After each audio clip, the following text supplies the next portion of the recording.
Extra, extra. Agarran a jardinero que mataba homosexuales. Extra, extra. Jardinero mató a más de 9 homosexuales. Extra, extra. Jardinero fertilizaba las flores con los cuerpos de sus víctimas. Extra, extra. Noticia de última hora. El jardinero que atravesó a sus víctimas y no murieron a la primera. Condenan a cadena perpetua al jardinero de Toronto que mataba y descuartizaba homosexuales. Así se veían los encabezados en diferentes noticieros y periódicos de Canadá. Bruce McArthur pasó a formar parte de la lista de asesinos en serie más tenebrosos de la historia canadiense. Pero, ¿quién era Bruce McArthur? Pues era un paisajista de 66 años de edad, quien había nacido en el 1951 y había vivido una vida aparentemente normal durante décadas.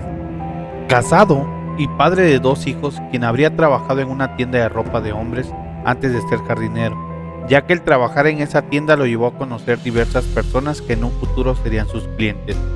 Creó la compañía Artist Design, su empresa de jardinería que se especializaba en convertir áreas muertas en oasis verdes.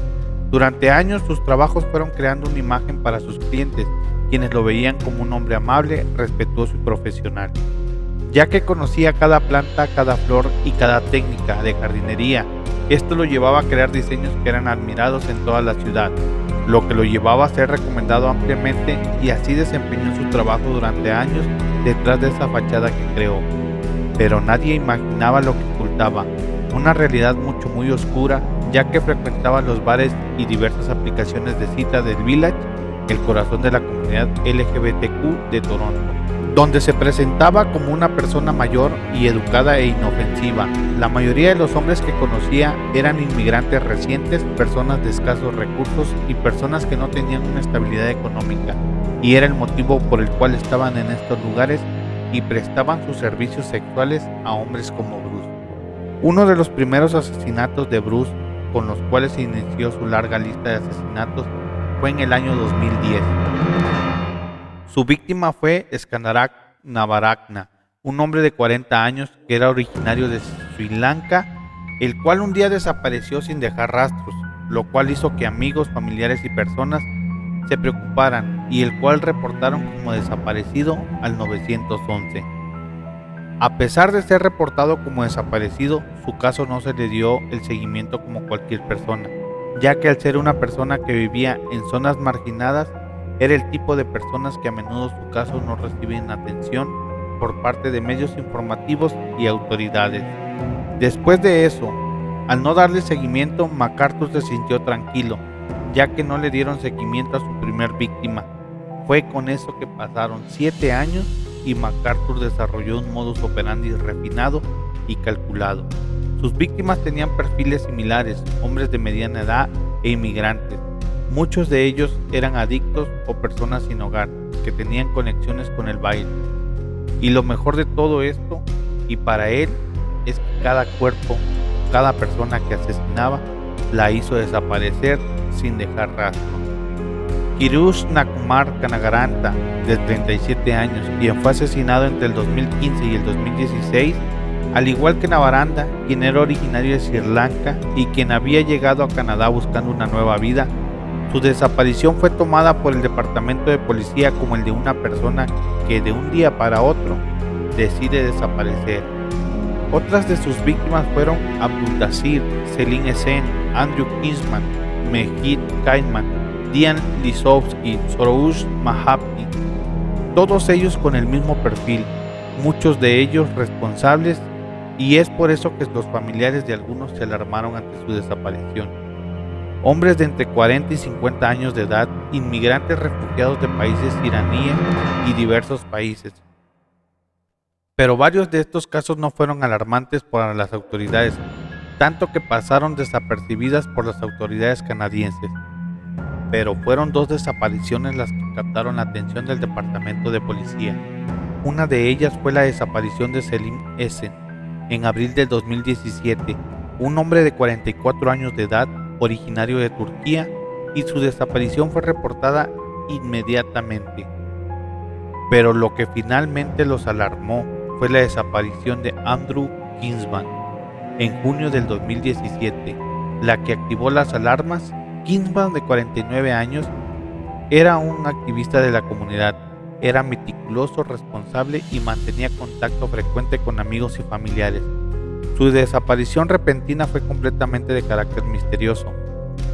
Kingsman había documentado meticulosamente sus citas a través de aplicaciones, lo cual ayudó a los investigadores a rastrear sus últimas comunicaciones. Y lo más interesante de esto es que todo apuntaba a Bruce McArthur, quien había tenido contacto con Kingsman días anteriores. Era tan importante Kingsman que su desaparición llevó a la creación de Project Green, un grupo de agentes especializados en desapariciones en extrañas circunstancias, los cuales comenzaron a investigar y a unir cabos sobre las desapariciones en el Village.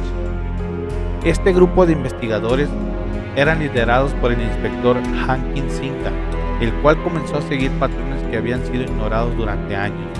Estas investigaciones llevaron a McArthur, quien había sido arrestado en el 2016 por intentar estrangular a un hombre en una camioneta.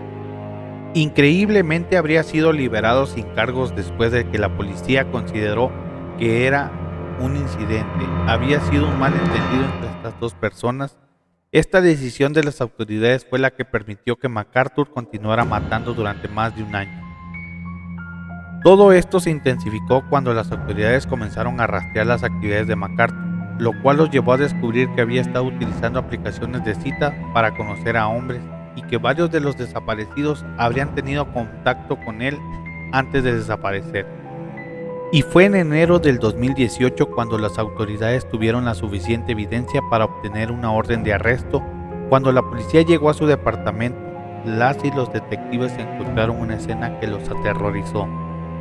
Un hombre atado a la cama, que aún estaba vivo y que había sido víctima de tortura.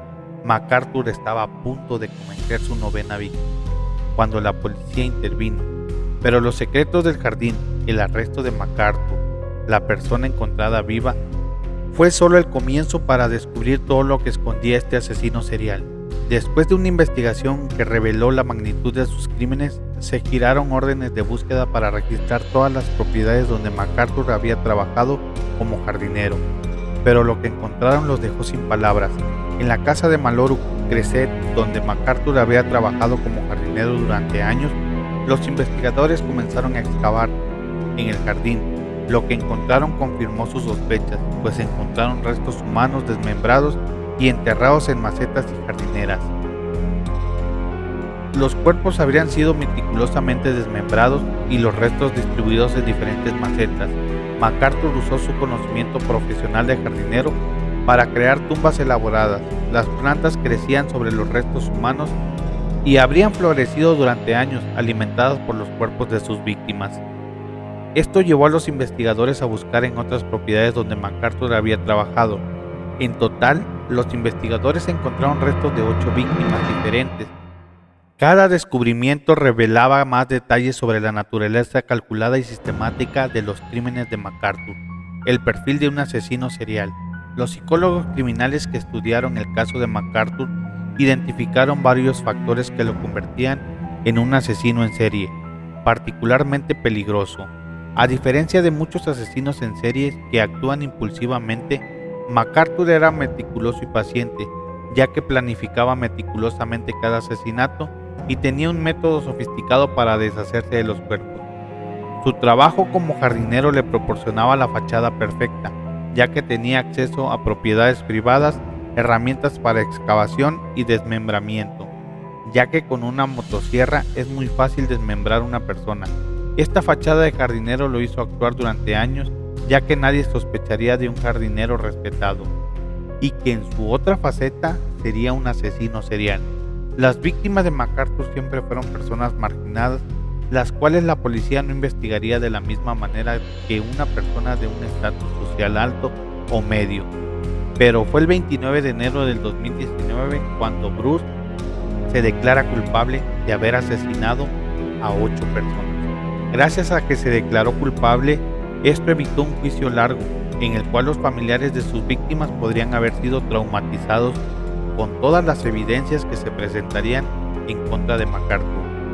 Durante su audiencia se presentaron evidencias escalofriantes sobre los crímenes de MacArthur, ya que encontraron fotografías en su computadora que mostraban a las víctimas después de ser asesinadas. Algunos de los cuerpos estaban en posiciones que parecían que estaban dormidos. Todo esto reveló una cosa: un sadismo y falta de empatía por parte de MacArthur. Esto horrorizó a especialistas e investigadores, pero el momento de la verdad llegó, y es que cuando los jueces de Canadá, un 8 de febrero del 2019, sentenciaron a MacArthur a cadena perpetua sin posibilidad de libertad condicional durante 25 años. ¿Qué quiere decir esto? Que después de que pasaran 25 años, él podría apelar su sentencia. Pero lastimosamente, al momento de ser sentenciado, él tenía 67 años de edad. Así que era prácticamente imposible que después de 25 años él pudiera apelar su sentencia. Todos los crímenes de MacArthur tuvieron un gran impacto y duradero en todo Canadá, y más en la comunidad LGBTQ de Toronto. Esto llevó a una conclusión. Debido a los reportes de desaparecidos por parte del Village y la falta de seguridad, este caso y reporte expusieron fallas en el sistema y en la forma de que la policía de Toronto manejaba las desapariciones de personas en comunidades marginadas. Muchos expertos argumentan que si las víctimas hubieran sido hombres blancos heterosexuales de clase media o clase alta, las investigaciones hubieran tomado otro giro y hubieran sido más exhaustivas, y estos crímenes se hubieran descubierto años antes. La comunidad LGBTQ de Toronto descubrió traumas al saber que convivieron en antros y bares con una persona que estaba asesinando a hombres de su comunidad, y el saber que quizás pudieron ser ellos víctimas de MacArthur. A MacArthur se le condenó por 8 asesinatos, pero investigadores sugieren que quizás haya más víctimas, ya que se encuentran docenas de personas desaparecidas que podrían encajar fácilmente en el perfil de las víctimas de MacArthur. Hasta el momento, investigadores han revisado casos de desaparecidos de los años 70, 80 y 90 que quizás podrían tener posibles conexiones con MacArthur, aunque por el momento no se han encontrado pruebas de víctimas que puedan estar relacionadas con MacArthur. En este caso surgen preguntas de cómo MacArthur pudo operar durante años sin ser detectado. Su arresto en el 2016 por intento de estrangulamiento debió haber sido una señal de alerta roja, pero fue liberado sin cargos. Esta decisión permitió que continuara matando durante años. El caso de MacArthur hizo un cambio significativo en cómo la policía de Toronto lleva las investigaciones de personas desaparecidas, ya que gracias a esto se le da el mismo interés a las personas desaparecidas de clase baja que de clase media y alta. Esto nos lleva a una sola cosa: a tener el cuidado debido de quién contactamos mediante aplicaciones de cita, porque no sabes si la persona que está detrás de una computadora o un teléfono es un asesino y tú eres su próxima víctima. Si esta investigación te gustó, no olvides de seguirnos y comentar para llegar a más personas y puedan escucharnos. Suscríbete. Esto nos lleva a una sola cosa: a tener cuidado debido de quién contactamos mediante aplicaciones de cita, porque no sabes si la persona que está detrás de una computadora o un teléfono es un asesino y tú eres su próxima víctima. Si esta investigación te gustó, no olvides de seguirnos y comentar para llegar a más personas, y no olvides de suscribirte.